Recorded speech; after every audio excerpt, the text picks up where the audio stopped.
Aujourd'hui on va parler de Seven Citadel.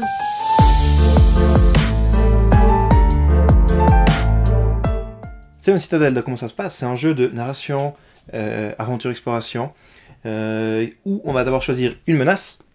Il y aura plein de scénarios à la suite, il y en a 10, 12, et il y a toujours une mise en place, une conclusion, on doit aller... Voilà, donc déjà il y aura peut-être du mini-spoil si vous voyez des trucs, excusez-moi, je fais le maximum, mais je préfère le dire au cas où. Et du coup, après, ça se joue, chaque aventure se joue en deux phases. D'abord une phase de citadelle, où on sera de notre communauté, où on aura un petit livret avec les ressources qu'on a, la carte avec des annotations qu'on peut mettre. Ça, c'est un peu l'expérience qu'on gagne pour s'augmenter. Des quêtes secondaires, on a le rappel des actions et des bâtiments qui vont nous augmenter pendant cette phase. On aura aussi une autre carte c'est une vieille carte qu'on a trouvée, qu'on va petit à petit envoyer des explorateurs pour la rendre plus précise. Je sais pas comment on va voir avec les reflets de la lumière, mais voilà. Mais du coup, une petite carte en plus. Regardez pas trop, si vous voulez pas vous spoil. Voilà, donc on a ce côté citadelle où on va faire 2-3 trucs, améliorer sa communauté, gagner des choses. Et ensuite, on va partir en exploration. Donc en exploration, ça c'est pas du spoil, c'est la toute première carte, très léger, on va dire, vous l'avez très vite. Toute première carte, on part de notre citadelle qu'on va faire, notre communauté. Et la carte a toujours des numéros, donc il y a plein de cartes comme ça, on voit qu'il y en a plein, voilà. Elles sont classées par ordre numérique pour plus facilement y trouver. Donc il y a toujours des tests à faire, donc 0 c'est le nombre de cartes qu'on doit tirer, et le 0 bleu, et avec l'étoile c'est le nombre de succès qu'on doit avoir. Quand je révèle une carte, je regarde toujours les alentours, ça c'est des petits événements qui vont arriver, donc je mettrai des 1 comme ça. Et si je veux les révéler, je fais pareil, ça me coûte 0. Je retourne et je vais faire ce qui se passe. Donc là, j'aurai 0 à faire pour regarder ça. Si c'est le cas, je regarde le numéro 77, je sors la carte et il y a quelque chose qui se passe. Je peux révéler, voilà. Ensuite, si je veux révéler un événement, là, ce sera un parler. Donc, on a un livre de dialogue où il y a plein de dialogues, beaucoup plus narratifs. Et en fonction de ce qu'on fait, des choix, il y a des récompenses, des problèmes, voilà. Donc, il n'y a pas ici, mais si, par exemple, là, je vais pas chercher une autre carte, on voit que ça serait, par exemple, 2 et 2. Je vais sortir au moins 2 cartes et réussir à avoir 2 étoiles. Comment ça se passe? On a chacun notre personnage avec notre petit deck. Et je peux sortir combien de cartes je veux, 2 minimum si c'est écrit 2, et je dois faire 2 étoiles. Allez, pour être sûr de réussir, je vais dire 4. Je sors, et ce qui est important, c'est les étoiles ici. Il va falloir que je les fasse correspondre. Là, j'aurai 1 étoile, 2 étoiles, 3 étoiles, 4 étoiles, 4 étoiles, parce que là, forcément, ça joue pas les deux. Donc, largement suffisant pour faire les deux, je réussirai le test. Après, il y a des trucs, si on réussit, il y a ça. Si on réussit pas, on se plante, et puis voilà.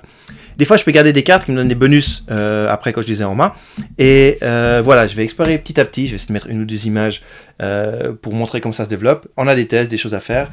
Et il faut en général retourner à la citadelle, pas trop. Et on refait la phase citadelle. On enchaîne comme ça, ouais, comme j'ai dit, 10, 12 enquêtes. Scénario. Et vite fait, j'ai oublié de préciser, donc le but c'est de réussir les différents scénarios. C'est en général d'aller chercher quelque chose, trouver quelqu'un, voilà.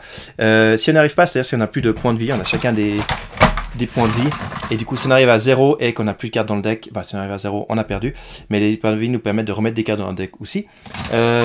Et si on perd, des fois on peut passer à la suite, des fois on doit refaire un scénario important. Alors c'est une citadelle, donc il faut savoir que j'en suis à 6 à 8 parties, je sais pas exactement, donc j'ai pas tout fait encore, mais j'ai bien avancé dans un scénario, et puis voilà, j'ai fait beaucoup l'ancien, donc je connais aussi énormément. Donc ce qu'on fait l'ancien, ils ne seront pas dépaysés, c'est plus narratif, on est plus guidé où on va, donc ça c'est 2 trucs qui moi me plaisent, la narration savoir, mais plus guidé, en fonction de la personne, plus guidé. Je pense que ce côté bac à sable était bien la première partie pour découvrir le jeu, puis après dès qu'on devait aller à un endroit précis, on se disait ça m'a envie de chercher partout. Dans l'autre, il y a aussi beaucoup plus une présence de survie, on devait trouver la nourriture pour se nourrir et tout ça. Là il y a beaucoup moins, donc ça c'est un truc vraiment mieux aussi. Donc moi j'adore ce côté plus narratif, moins survie, plus guidé, et la citadelle au milieu, ça pareil, on aime ou on n'aime pas, mais j'aime beaucoup ce côté entre deux où on va essayer de construire des bâtiments, qui va nous donner des bonus, qui va nous influencer dans le jeu aussi. Ouais, pour moi tous les nouveautés sont vraiment positives, parce qu'il y a plus de narration sans être trop exagéré, mais il y a quand même, voilà, le côté... Il y a 2-3 trucs en plus poétesse, mais c'est très semblable, faut pas en prendre c'est comme l'autre, on va dire. Donc ouais, moi c'est vraiment une grosse réussite, avec beaucoup d'exploration, de découverte, parce que l'autre je commence à le connaître. Et ouais, je vais commencer à me répéter, donc clairement un de mes jeux de l'année, je suis pas déçu qu'il ait été sur ma liste des jeux d'attente, et puis Voilà, je le recommande fortement à tout le monde. Malheureusement, pas l'avoir en magasin, mais je suis sûr que vous allez pouvoir le retrouver. Ils vont bientôt faire un reprint et je vous encourage personnellement à le prendre si aventure, exploration, narratif, tout ça vous parle. N'hésitez pas. Voilà, à bientôt.